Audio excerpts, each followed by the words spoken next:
Okay folks, we're back to our little popper tying program, and the next thing you do is go find yourself some kind of material to use for tail. I happen to like squirrel tail. One, it's pretty readily available. There's dead squirrels laying all over the place, and you know, the best thing to do with that is to make sure that you're always in your car, that you're always carrying a fairly large wire cutters like this.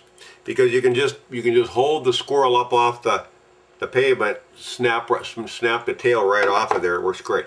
And then all you have to do is just take the tail and then nail them up somewhere in your garage so it can dry for about 3-4 months. I used to kind of scun them out and try to pull out the tailbone, but that's a lot of work you don't need to do. But squirrel tail makes an excellent tail here. And so then beyond that, all you really need, just some sort of hackle that you can use to put on your fly as well. And you don't necessarily have to have the hackle, but I added on there a little bit because I think it helps. Also, you'll see here that I've got all my tools right here ready to go in my Peak fly tool caddy. And this is the handiest thing that you can have. Everything is right here.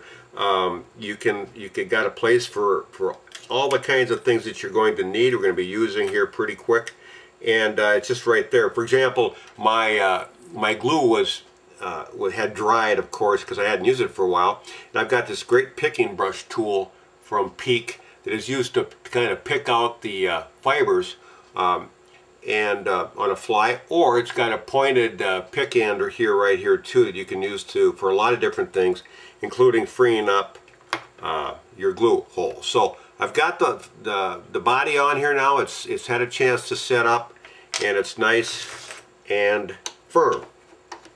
So I'm going to pinch off a piece of squirrel tail. Okay, something like this. Okay, nice piece of squirrel tail like that. Don't go too thin on it. Grab the end of it and just sort of pull on it a little bit and pull out some of the fibers that seem to want to come out. Then I'll take that, and I want that to extend about the length of the bare part of the hook past that fly. So I kind of mark it where I want it, and then I cut it off straight. Okay. Got to do a lazy loop to get it on there. Okay. And then we'll make sure that's on top of the shaft, okay? And just wrap it forward and just leave it right there. Okay? You see that? Okay. Just a nice piece of squirrel tail on there, fairly thick. Okay, now I'm going to come back here, and I'm just going to take a piece of, again, you can tie these things up really quick at one sitting, and you don't really need to spend a lot of time. I'm just going to take a piece of hackle and I'll strip back that hackle pretty much until I start to see where it's not stiff anymore and it starts to get kind of webby.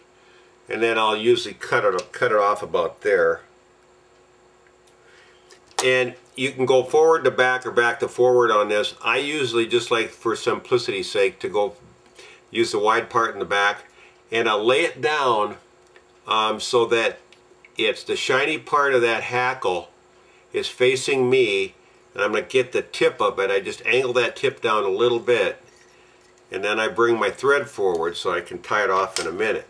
Now, of course, if you have a rotating vise, you can go ahead and spin this thing on, but for these purposes and just for throwing on a couple of these flies and so forth, you can just do it with either a regular vise. This one does sort of semi-rotate, but get that on there, okay, and a couple half hitches. It's good to learn how to do those finger half hitches when you're tying these poppers on.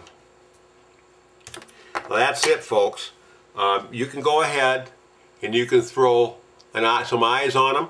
I personally don't believe that eyes make a difference. Some people are going to disagree with me, but you've got right here one of the finest poppers of any kind that you can get or make or buy, and these things will catch everything that'll come up and hit some sort of surface lure.